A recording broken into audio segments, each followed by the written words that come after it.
अब मैं आप लोगों को शारीरिक शिक्षा टीजीटी में फिजियोलॉजी के बारे में बताऊंगा। एनिमल फिजियोलॉजी इसमें पढ़ना हम लोगों को, शारीरिक शिक्षा टीजीटी में फिजियोलॉजी के बारे में। फिजियोलॉजी में आप लोगों को मैं सबसे पहले बताऊंगा पाचन के बारे में, डाइजेशन के बारे में।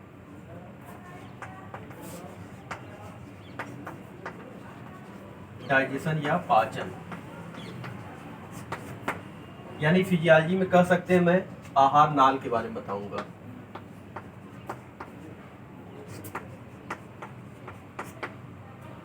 तो देखिए, फिजियोलॉजी में मैं सबसे पहले बात करता हूं पाचन।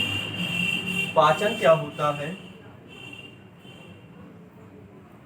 देखिए, जब हम भोजन करते हैं, जो भी भोजन करते हैं वो क्या होते हैं? बड़े बड़े कणों के रूप में होते हैं।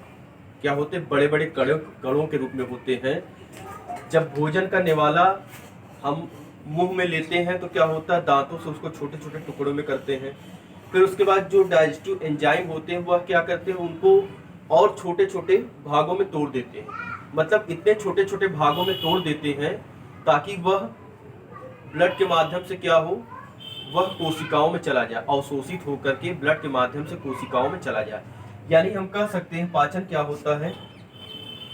बड़े बड़े कणों को छोटे छोटे कणों में तोड़ना, बड़े बड़े कणों को छोटे छोटे कणों में तोड़ना ताकि वह अवशोषित होकर के ब्लड के माध्यम से कोशिकाओं में चले जाए। उसी को कहा जाता है पाचन कहा जाता है या डाइजेशन कहा जाता है। अब देखिए, ये तो हो गया पाचन। अब मैं आहार नाल की बात करता हूं। मनुष्य की आहार नाल, मनुष्य की आहार नाल जो होती है वह 7 से 8 मीटर लंबी होती है। मनुष्य की जो आहार नाल होती है वह 7 से 8 मीटर लंबी होती है। और देखिए, इसके कौन कौन से पार्ट होते हैं? पहला क्या हो गया? माउथ हो गया, माउथ हो गया। उसके बाद क्या होता है? फेरिंग्स। माउथ के बाद क्या होता है? फेरिंग्स होता है। फेरिंग्स जिसे ग्रसनी कहा जाता है। माउथ हो गया, फेरिंग्स हो गया। उसके बाद तीसरा क्या होता है? ईसोफेगस,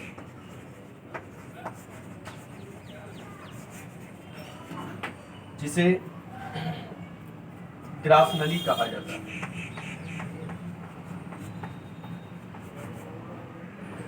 उसके बाद चौथा हो गया इंटेस्टाइन।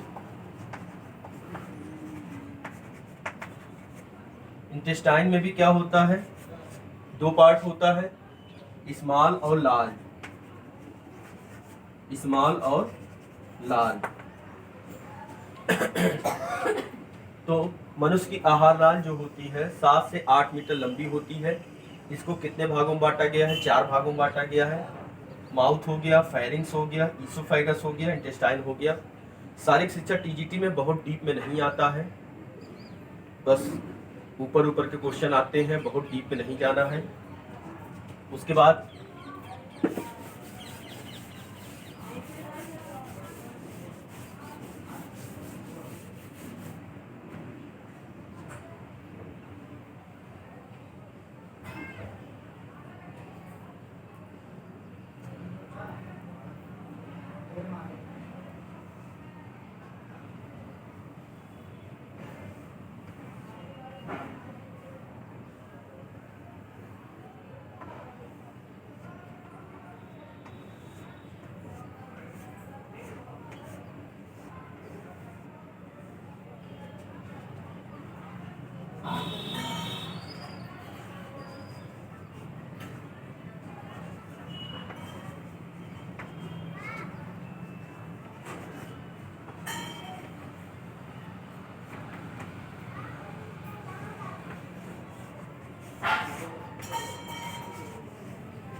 देखिए ये हो गया मनुष्य की आहार नाल।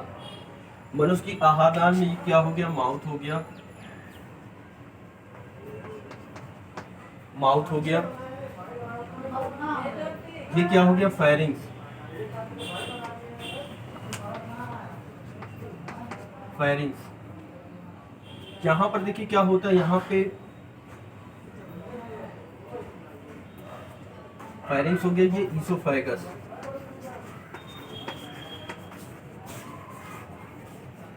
ईसोफेगस हो गया, ये स्टोमक।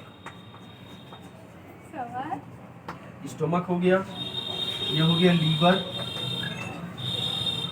ये पैंक्रियाज। पैंक्रियाज हो गया। यहीं से क्या होता है, इंटेस्टाइन का पार्ट शुरू हो जाता है। ये हमारे लार्ज इंटेस्टाइन है,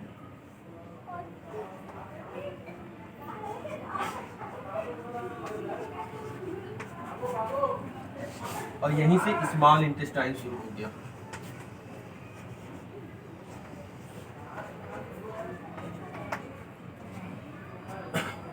उसके बाद देखिए ये क्या है, माउथ है। माउथ, माउथ में मुख्य क्या है, माउथ में सबसे पहले बात करते हैं टंग है, जीभ। जीभ में मुख्य क्या है, जो हमारी जीभ है, जीभ का अगला भाग क्या होता है, फ्री होता है। पिछला भाग जो होता है यह हाइएट बोन में धंसा होता है। जो जीभ होता है, जो टंग, जो हमारी टंग होती है, उसका अगला भाग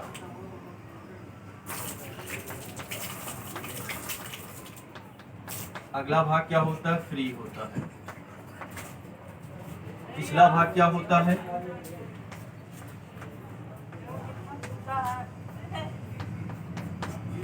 पिछला भाग हाइएट बोन में धंसा होता है।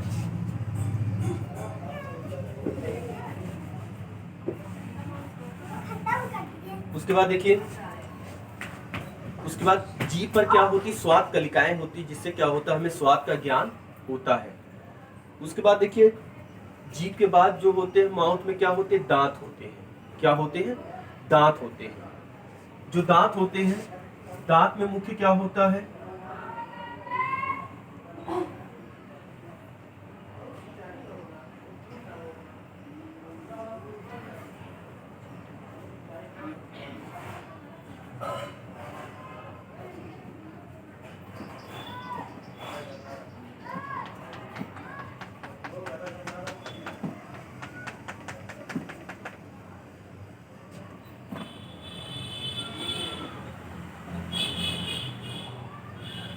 देखिए दांत में सबसे बाहर क्या होता है, इनेमल होता है। सबसे बाहर क्या होता है, इनेमल।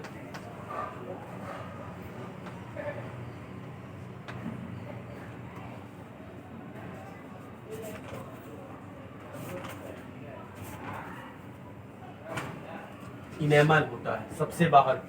दांत का जो सफेद वाला भाग होता है वह क्या होता है, इनेमल होता है। इनेमल क्या होता है, हमारे शरीर का सबसे हार्डेस्ट पार्ट होता है, सबसे कठोर पार्ट होता है। इनेमल के नीचे क्या होता है, डेंटाइन होता है। इनेमल के नीचे क्या होता है, डेंटाइन होता है। इसके नीचे क्या होता है, डेंटाइन। उसके नीचे क्या होता है, पल्प कैविटी होती है।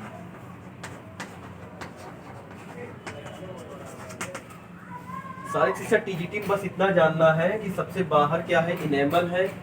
इनेमल सबसे कठोर पार्ट है, उसके नीचे क्या है, डेंटाइन है, फिर क्या है, पल्प कैविटी है। इससे ज्यादा इसमें नहीं जानना। ये दांत हो गया।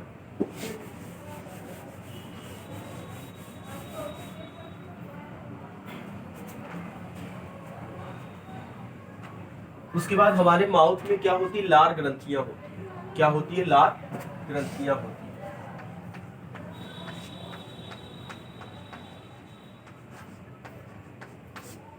लार ग्रंथियां यानी सेलेवरी ग्लैंड।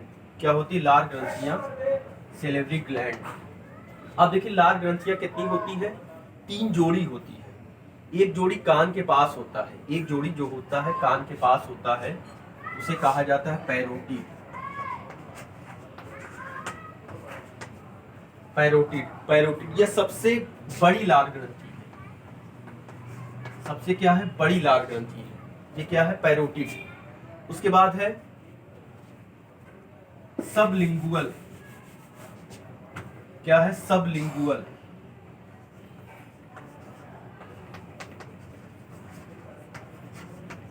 सबलिंगुअल ये क्या होता है, जीभ के नीचे होता है, जीभ के नीचे। उसके बाद है सबमैंडिबुलर,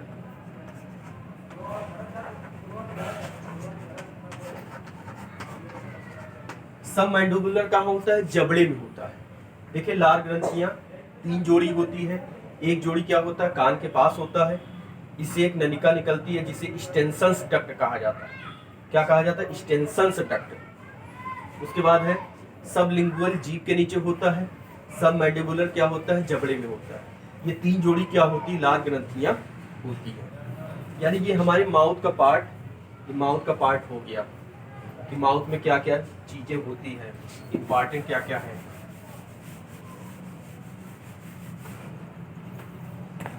देखिए अब देखिए ये माउथ का पार्ट हो गया। फेरिंग्स जिसे ग्रसनी कहा जाता है, जो हमारा माउथ होता है वह ग्रसनी में खुलता है, माउथ जो होता है ग्रसनी में खुलता है। ग्रसनी की लंबाई कितनी होती है, ग्रसनी 13 सेंटीमीटर लंबा होता है। ग्रसनी क्या होता है, 13 सेंटीमीटर लंबा होता है। और यह हवा और भोजन की सह नलिका होती है, यानी कॉमन पाइप होता है। ग्रसनी में हवा और भोजन दोनों जाता है, हवा और भोजन दोनों जाता है। ग्रसनी के बाद क्या होता है, हवा के लिए अलग नली होती है, भोजन के लिए अलग नली होती है ग्रसनी के बाद। तो ये हो गया ग्रसनी। ग्रसनी कहाँ खुलती है, ईसोफेगस में, यानी ग्रास नली में खुलती है। कहाँ खुलती है, ग्रास नली में। ग्रसनी कहाँ खुलती है, ग्रास नली में खुलती है। ग्रास नली में क्या होता है, न तो कोई एंजाइम स्रावित होता है, न तो यहाँ पे पाचन होता है। बस